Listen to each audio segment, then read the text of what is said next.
Eu lembro que a gente recebia $15 por dia, era mais ou menos 1 por 1, 1,5. As meninas hoje têm tudo o que elas podem ter.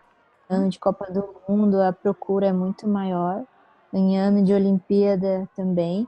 Então, isso é meio que automático. Aí, nos outros anos, fica um pouco de lado. No Brasil existe o oba-oba, né? Perto de competição, todo mundo aparece, todo mundo diz que apoia o futebol feminino. Experiência pessoal e muita coisa ruim, porque esse futebol feminino, se puder explodir uma bomba aí nessas pessoas que estão em volta do futebol feminino, eu já tinha feito isso aí.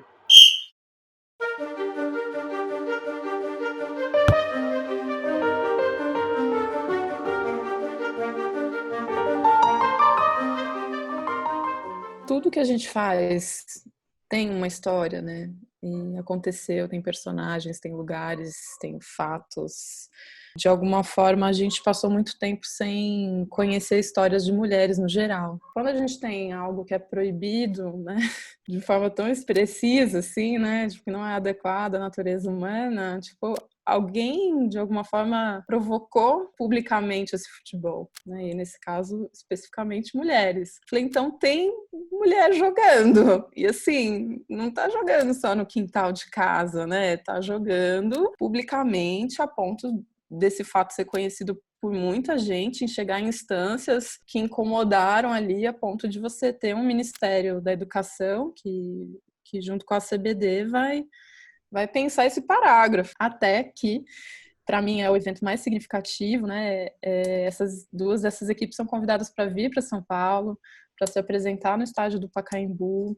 Essa apresentação acontece antes de São Paulo e Flamengo, que já eram times grandes e reconhecidos já em 40. E aí elas jogam, e elas jogam bem, elas jogam ali dentro de um contexto de festividades inaugurais do estádio do Pacaembu, que era um grande presente de Vargas para São Paulo, né? Não é pouca coisa. E, de repente, ali, poucas semanas da abertura, você tem mulheres jogando, e jogando bem. Vê quase como uma provocação, né? Como assim? A gente tem mulheres, onde já se viu, e isso vai se alastrar, e elas vão jogar melhor do que os homens. E aí surgem, enfim, grande parte dessas justificativas biológicas, né, que ia cair o pulmão, que não sei o quê, o coração explodir, o sangue, e, enfim, não faltam argumentos, né, para desqualificar, primeiro, né, a relação dessas mulheres com o futebol, e por isso tantos preconceitos que até hoje a gente carrega. Em 79, a proibição teoricamente cai, mas sem regulamentação, todo o sistema continua entendendo que o futebol feminino era proibido. Tanto que em janeiro de 83 o Radar tenta fazer uma primeira Taça Brasil no Rio de Janeiro. Quando as equipes chegam, elas são impedidas de jogar no Caio Martins ou em qualquer estádio oficial do estado. E a competição vai ser realizada na praia, nas areias de Copacabana, onde não podia ser proibido, né? E isso demonstra, né, como apenas após a deliberação 01/83 do CND, após ela se tornar de conhecimento público, é que efetivamente começa a se permitir a prática do futebol por mulheres. Além do preconceito, havia ali em 83 uma curiosidade. Mulherada jogando futebol, será que é igual a uns jogos que se faziam na TV de quando em quando, de atrizes que brincavam, esperneavam, caíam na frente do juiz, agarravam alguém que era uma coisa bem escrachada, uma brincadeira, ou é sério? Então, por exemplo, como algumas jogavam bem demais, a torcida não se identificava com o esporte sendo feminino. E aí você tem toda uma primeira geração que começa a adotar nomes masculinos para poder jogar. Então, naquela época, nos anos 80, tinha a Caçapava, a Zenon, a Zico, a Pelezinha e tantas outras meninas que eu falei, da Adriana Bebeto, que conforme elas tinham uma característica que chamava um ídolo masculino, a torcida imediatamente associava. E aí aparece, sem nenhum investimento, nenhum trabalho de base, a geração mais genial, mais talentosa de toda a história da modalidade até hoje. Em 1991 foi o primeiro ano que a FIFA resolveu fazer oficialmente um campeonato feminino. Eles fizeram consultas às associações nacionais, como se fala em inglês, né? A gente aqui usa o termo confederação, né? Na verdade, são associações nacionais. E eles fizeram essa consulta no mundo todo. para saber quantas ártras existiam. Depois disso, eles selecionaram os 26 melhores currículos do mundo, para no final tirar só 6. Essas 6 ártras escolhidas pela FIFA é que iriam trabalhar no Mundial Feminino na China. E, no caso, eu fui a única brasileira selecionada. Nós ficamos aqui 45 dias treinando na Granja Comari, mas sem nenhum tipo de suporte, nenhum tipo de apoio. Era somente alimentação e para trabalho, mais nada. Não tinha estoso, não tinha nenhum jogo de preparação. Não adianta a gente ficar treinando, porque elas vão chegar na China, tem o mínimo condição de disputar uma partida inteira, um jogo completo. Mas nós não conseguimos. Nós fizemos, olha só, 45 dias de treino na Granja Comari, fizemos um jogo treino contra um time sub-17 do Barra, um clube lá de Teresópolis, e depois fizemos um jogo treino contra a Liga de Nova Iguaçu, mas aí já feminino,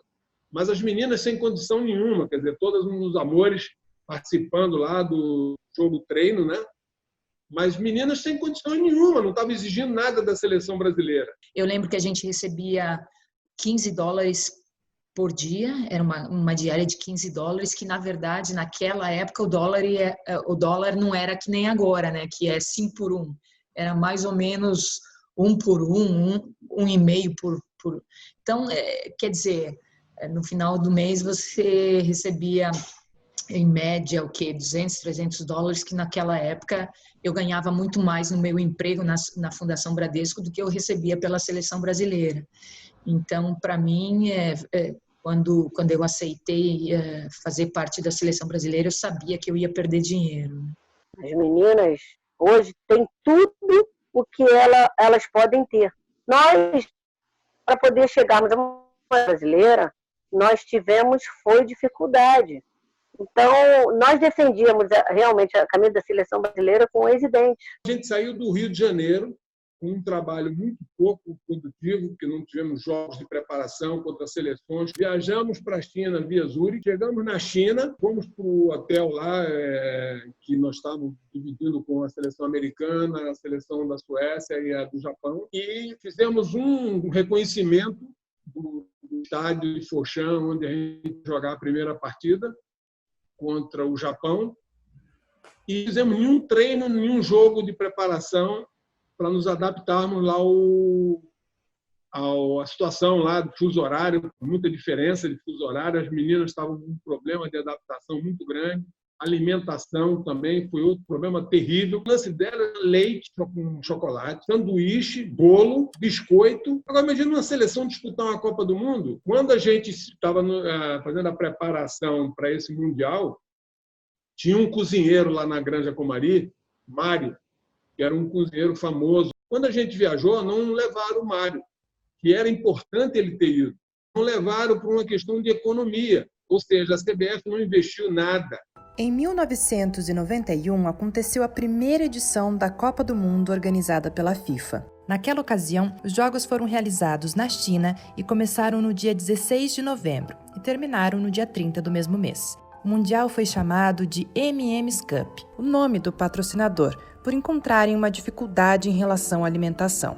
Foram 26 jogos disputados por 12 países participantes. Foram eles Nigéria, China, Japão, Taipei chinês, Brasil, Nova Zelândia, Dinamarca, Alemanha, Itália, Noruega, Suécia e Estados Unidos. A seleção brasileira feminina estava no grupo B, ao lado das norte-americanas, suecas e japonesas. Para a FIFA estava sendo um teste do futebol feminino e maior teste ainda de arbitragem feminina. Eles não sabiam nada sobre as ártras, né? Então eles resolveram levar só 6 e essas 6 só iam bandeirar. A gente não ia apitar. Tanto que tinham homens. Só que desde o início, porque toda vez que você vai para uma competição da FIFA, os árbitros eles têm que fazer um curso, eles têm que fazer teste físico, entendeu? Tudo isso, que dá em torno de 4 ou 5 dias antes da competição.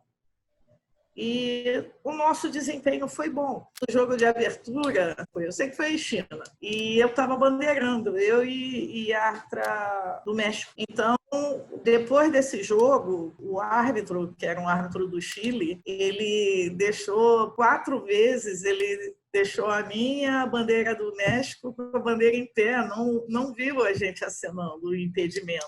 No vestiário e falando portunhol, né? E dizendo que ele tinha que me olhar, que ele tinha que me olhar, que ele tinha que...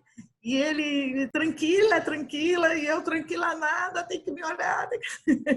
Porque também para eles era uma novidade trabalhar com mulher.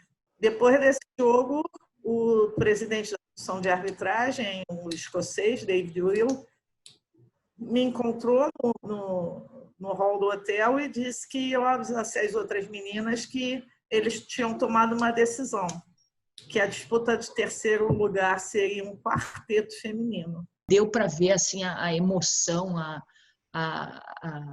como é, né, vivenciar essa expectativa de participar de um primeiro mundial e aí ver a torcida e o hino, né, cantar o hino nacional. Foi nessa parte que eu chorei.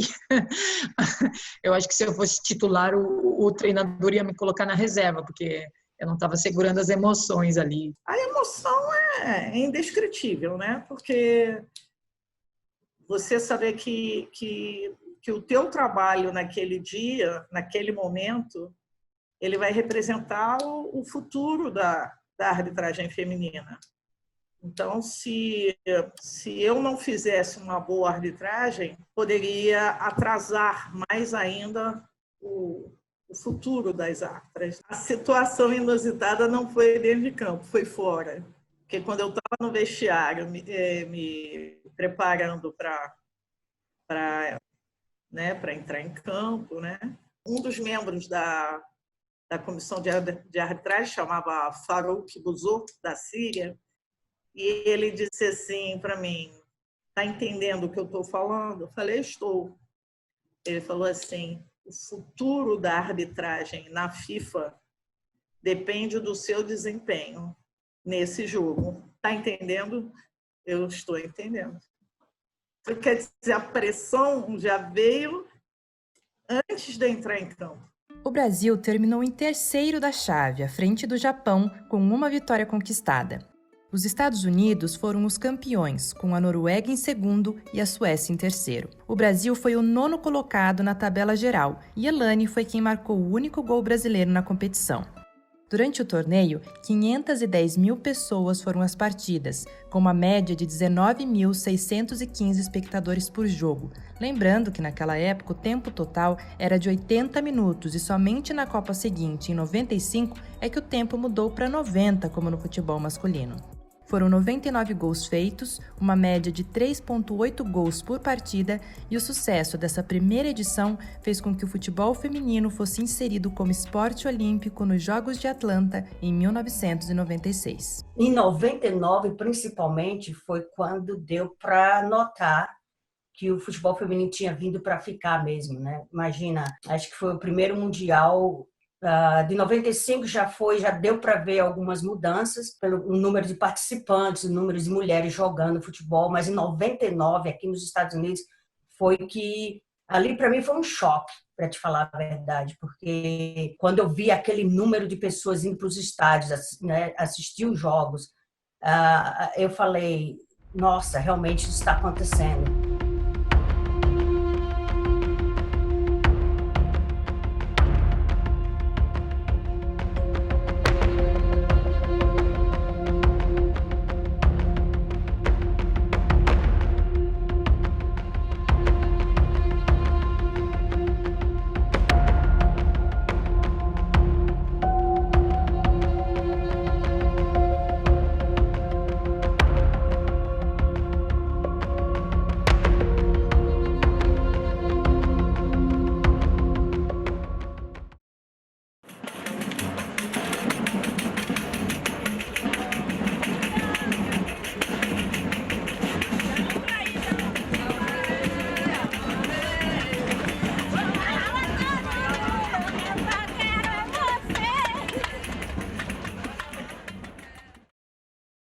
última, ela deixou bem claro que houve uma mudança muito grande, uma mudança assim, absurda em relação à mídia, né?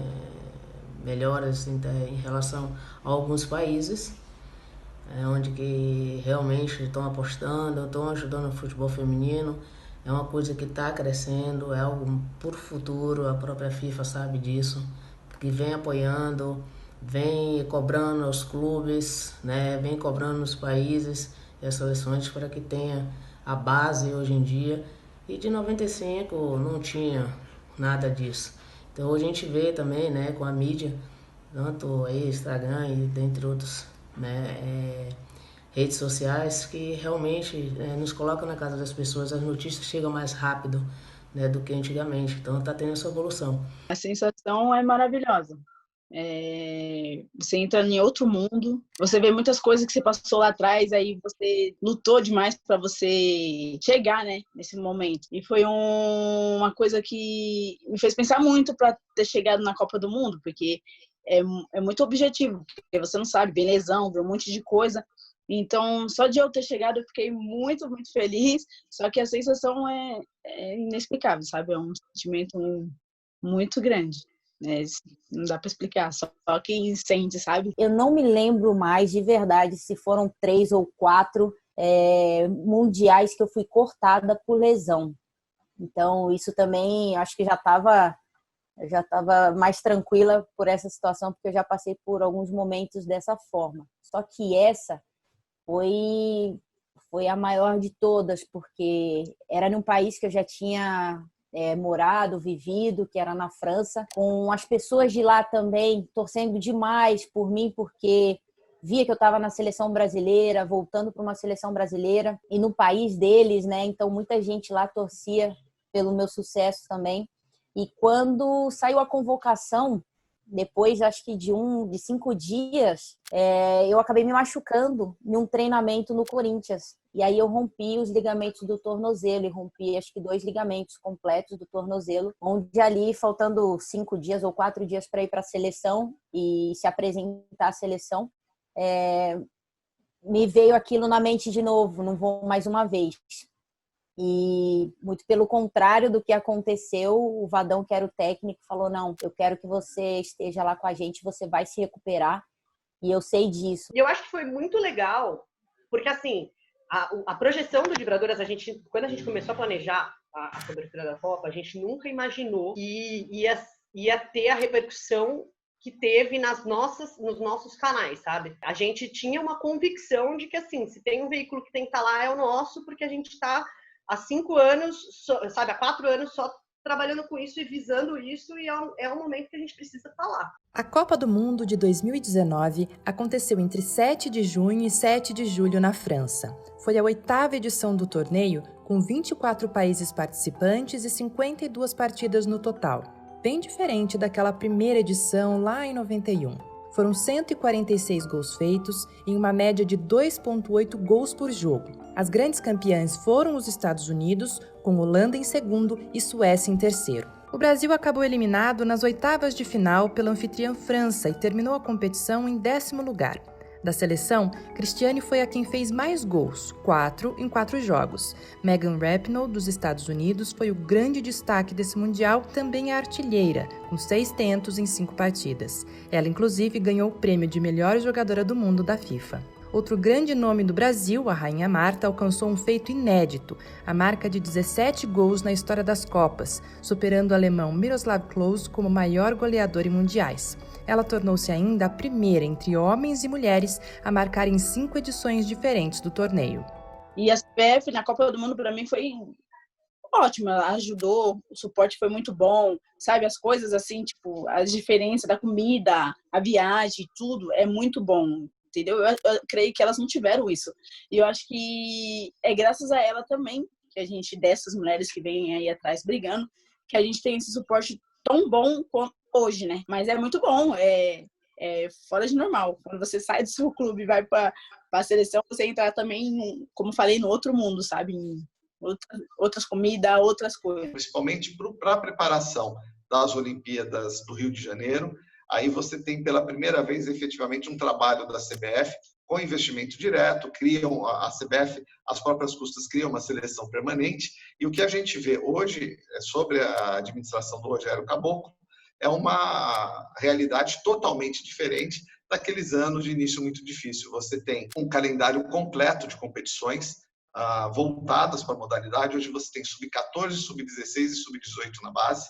Você tem o Campeonato Brasileiro em duas divisões, Série A1 e A2, sendo que a A2 serve como realmente uma porta de entrada, com 36 participantes e reunindo potencialmente equipes dos 27 estados brasileiros, desde que cumpram o pré-requisito básico de ter realizado uma competição estadual com no mínimo 4 equipes, e isso trouxe um fomento para o futebol feminino em número de jogos, em número realmente de atletas recebendo condições necessárias para que possam sobreviver de uma maneira digna do futebol, nunca antes vistas no país. Né? Então eu vejo que nós estamos num processo de grande evolução. Essa questão de estrutura, né, de visibilidade, nossa, não tem nem comparação.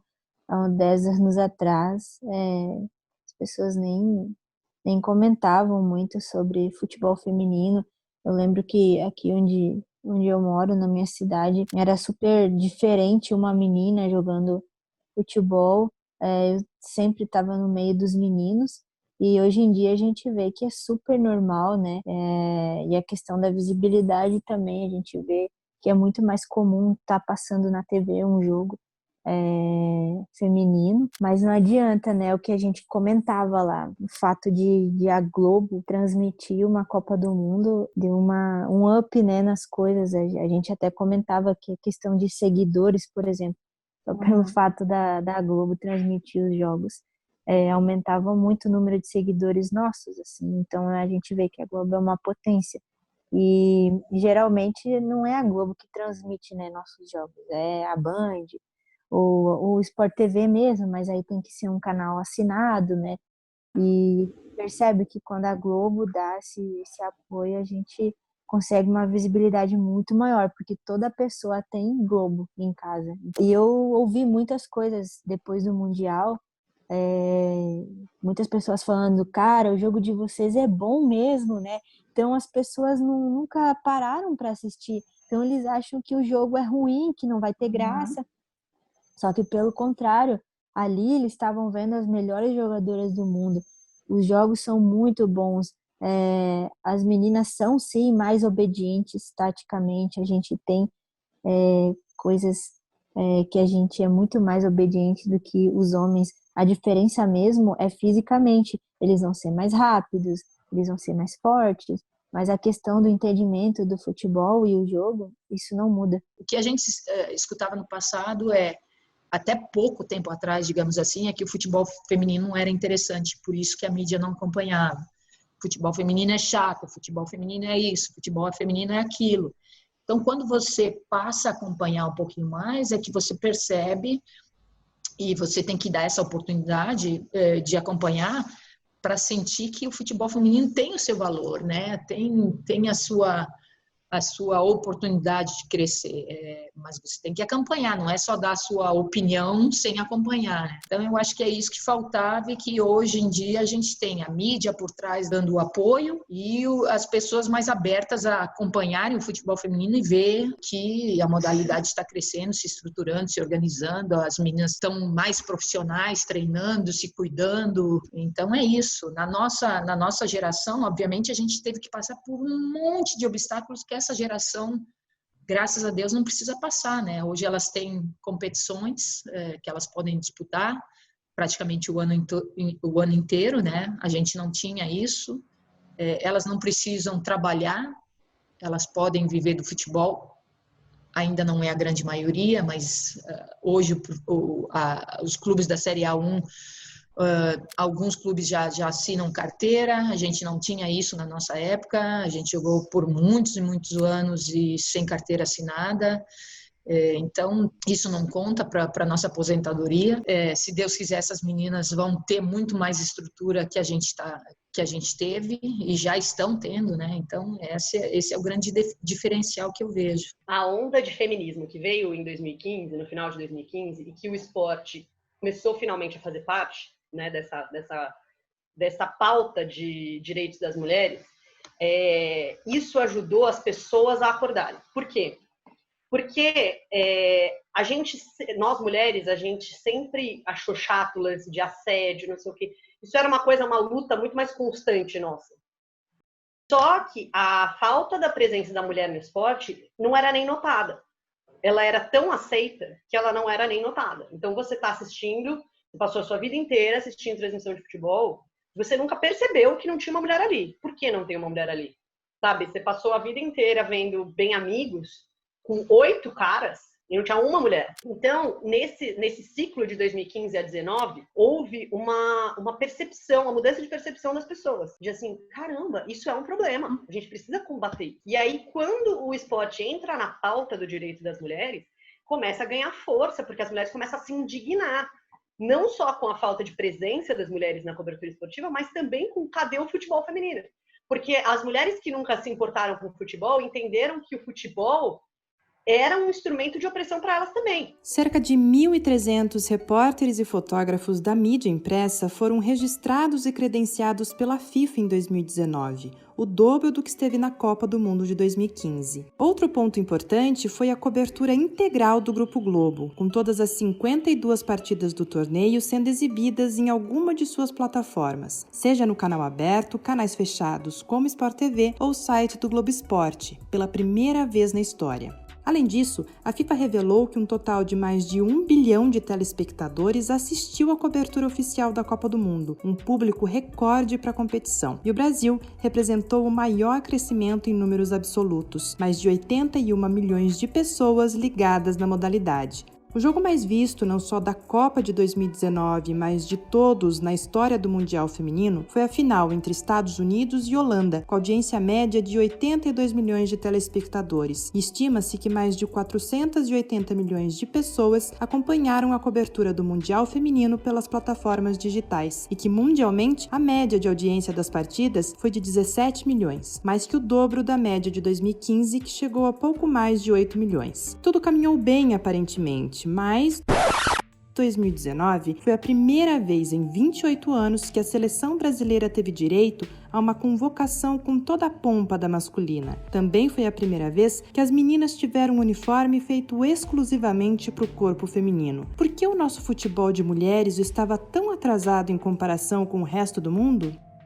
Em 2019, claro que, se você for olhar a evolução do futebol feminino, o número agora de países praticando, dá para ver, teve uma evolução, tem a visibilidade, tem até a própria imprensa, né, coisa que a gente não tinha na nossa época também. Então, melhorou, basicamente, não tem como reclamar, mas no Brasil ainda tem um pouco daquela cultura, que talvez seja por isso que o futebol feminino ainda não esteja no patamar que a gente sabe que tem condições, entendeu? Culturalmente, eu acho que o Brasil está um pouco atrás com relação a isso. Aqui nos Estados Unidos, o futebol feminino tem o próprio espaço. Então, a gente está brigando, mas ainda falta muita coisa. Mas eu sou otimista, eu espero que, de repente, no Brasil tenha, de repente, o mesmo modelo que tem aqui nos Estados Unidos, entendeu? Porque eu acho que talento a gente tem de sobra. Os times são obrigados a terem futebol feminino, mas quer dizer, o termo é esse, são obrigados, porque na verdade eles não têm prazer nenhum em ter essas equipes femininas. Isso fica bem claro, porque não há o apoio o Flamengo, por exemplo, quem treina é a Marinha. O time treina na Marinha, não usa nem o campo do Flamengo, entendeu? Você não conhece ninguém, não aparece, os clubes não fazem questão de promoverem, entendeu? Eles têm porque são obrigados a ter, porque a FIFA obrigou. Mas você sente que não há aquele carinho, não há aquele reconhecimento. E eu acho que tem muito a ver com a nossa cultura, porque não é esporte para mulher, né? Mulher não joga bola, né? Então, a falta de apoio que já temos dentro de casa, com os pais, né? Evitando que a filha vá jogar futebol, Porque se tivesse mais apoio dos clubes, eu acho que um pai até deixaria sua filha jogar futebol. Mas se não existe nem esse apoio, então por que o pai e a mãe vão querer que a filha vá jogar futebol? Infelizmente, no Brasil as coisas ainda estão engatinhando, né? Enquanto os outros países estão bem à frente, né, de hoje, né? E a gente sempre atrás, mas dessa forma a gente vai lutando, vai buscando nosso espaço, né? A gente busca de todas as maneiras estar próximo ali de outras seleções que parou. Vou citar aqui uma Itália que sumiu e ressurgiu nessa Copa muito bem, veio forte, um novo trabalho. Eu acredito que o Brasil ele tem que fazer isso sim, tem que apostar, tem que acreditar que pode dar certo. Se não tiver trabalho, se não tiver esse apoio, as coisas, não só a força de vontade da jogadora vai resolver, não. Mas continua mais ou menos a mesma coisa. Não mudou muito, não. É muita promessa, muito blá, blá, blá, muita historinha para as pessoas ficarem escutando, muita organização e não sai disso. Entendeu? É muita organização, muita organização, muita organização e não passa disso. Na realidade, as meninas estão desamparadas na mesma, estão lembradas na época das Olimpíadas. E mal porcamente quando tem um Pan-Americano, que é uma competição que não desperta esse interesse todo, nem pela seleção americana, tem muito interesse no Pan-Americano. Mas o de organização, acho que fica muito pouca evolução desde a primeira Copa do Mundo. Eu considero, sim, que a edição da Copa do Mundo Feminina de 2019 tenha sido positiva, mas também não consigo olhar para ela como algo isolado. Em 2015 a gente já percebe isso, né? Que existe uma necessidade de conhecer essa história. Acho que talvez é mais do que reconhecimento, assim, por mais que seja uma palavra que elas usam bastante, mas eu acho que era conhecer, né? Porque se você não conhece, você não valoriza. Eu acho que mesmo com essa visibilidade toda, essa audiência toda que teve dessa Copa, as coisas não estão bem ainda no futebol feminino no Brasil. Não está como a gente gostaria que estivesse. Com certeza as coisas ainda estão bem devagar. E eu gostaria muito que isso fosse uma outra coisa, a realidade fosse outra, depois de uma Copa dessa, até mesmo depois de uma Olimpíada que foi no Brasil, que o apoio ele fosse bem mais. Mas infelizmente a gente ainda continua correndo atrás, brigando, lutando pelo nosso lugar, né? Pelo nosso espaço. Profissionais sérios para trabalharem com o futebol feminino. Não adianta você estar botando muita gente que está encostada para ser técnico, para ser preparador físico. Tem que ser um trabalho profissional, tem que colocar os melhores para trabalhar. O que eu vejo que o Brasil poderia aí se orientar e se guiar com relação ao futebol americano é realmente tornar a base muito mais forte. E para tornar a base mais forte, não é só a CBF que tem que investir, são as prefeituras, são as secretarias de esporte, são as escolas, jogos estudantis são muito importantes. E então eu tive essa base, desde os 12, 13 anos eu sempre tive uma carga de treinamentos boa, tive bons técnicos, né, que me ensinaram muita coisa, a gente nunca para de aprender, mas eu vejo que muitas meninas no Brasil começam muito tarde, e isso acaba refletindo depois no futuro, né? Elas acabam sempre 2, 3 passos atrás de meninas de outros países, né? Como eu joguei nos Estados Unidos, eu vejo muito esse investimento delas na categoria de base. Sem a base, a gente não tem continuidade, não adianta. E a gente está sofrendo. Hoje está melhor, mas de um ano para cá, de uns 2 anos atrás para lá, a gente sofreu muito com isso. A gente não tinha, vou ser super bruta falando assim, mas reposição de jogadoras, né? Por conta disso, porque a galera não estava nem aí para a base. A base é essencial para a gente, é o crescimento do futebol feminino, né? Já fala, é você ter uma base, é você de pouquinho em pouquinho. Então é aquilo, é estudantil, é uma categoria ali. Eu não tive isso quando eu tinha a idade delas hoje com 8, 9 anos. Elas têm a possibilidade de entrar em um centro olímpico. Você maximizar a prática do futebol feminino é você colocar nas crianças, nas meninas, para elas praticarem o futebol, que aí você vai rompendo o preconceito. E aqui não acontece isso. Você não vê uma política de usar as escolas, que seria o ideal. Teria que ser uma política mesmo que a CBF incentivasse junto com as federações e com as secretarias de educação das cidades aí, do município, do estado, para que fosse feito nessas competições estudantis a prática do futebol feminino. Acho que é por aí. Quando se fala de futebol no Brasil, sempre o futebol masculino vai vir sempre em primeiro lugar, pelo que eles já conseguiram. Mas eu acho que o futebol feminino tem que ter a própria identidade no Brasil, entendeu? Eu acho que tem que ser totalmente separado. E é o que acontece aqui. Então, aqui tem vários esportes, mas o futebol feminino tem o próprio espaço aqui, que é bem diferente. Mas tem os investidores, que eu acho que talvez seja por isso que o Brasil ainda está tendo esse problema, porque eu acho que eles acham que o futebol feminino não dá retorno, né? Tem isso também. E tem aquele lado da cultura, que talvez seja esse o problema principal. E eu vejo que hoje a CBF está tentando, né?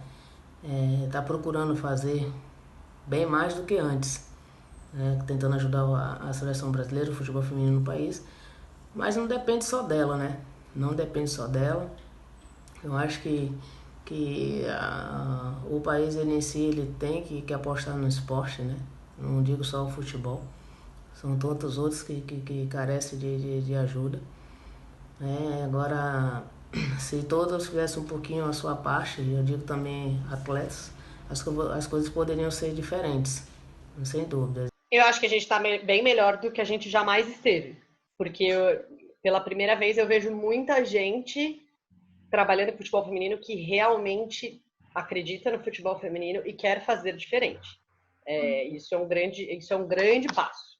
Aliás, talvez esse seja o primeiro passo. A gente precisa ter pessoas trabalhando no futebol feminino que acreditem no potencial do futebol feminino. E o melhor exemplo deles é a Aline Pellegrino na Federação Paulista, que ela conseguiu em 4 anos, é realmente impressionante, e isso é porque é uma pessoa que acredita, que é apaixonada por aquilo e que quer fazer a diferença. E eu acho que na CBF a gente ainda tem pessoas que não querem fazer a diferença e não fazem questão de fazer a diferença, nesse sentido. Quando eu falo que não é o cenário perfeito, é que não é a CBF sozinha que vai ter esse poder de resolver e chegar para que o futebol feminino chegue, ou que o esporte feminino até em geral chegue àquela posição que é mais do que um sonho nosso, que é um direito da mulher, mas que está muito distante. Se você olhar hoje eu acho que praticamente todos os esportes coletivos femininos do Brasil padecem da mesma falta de recursos, de estrutura.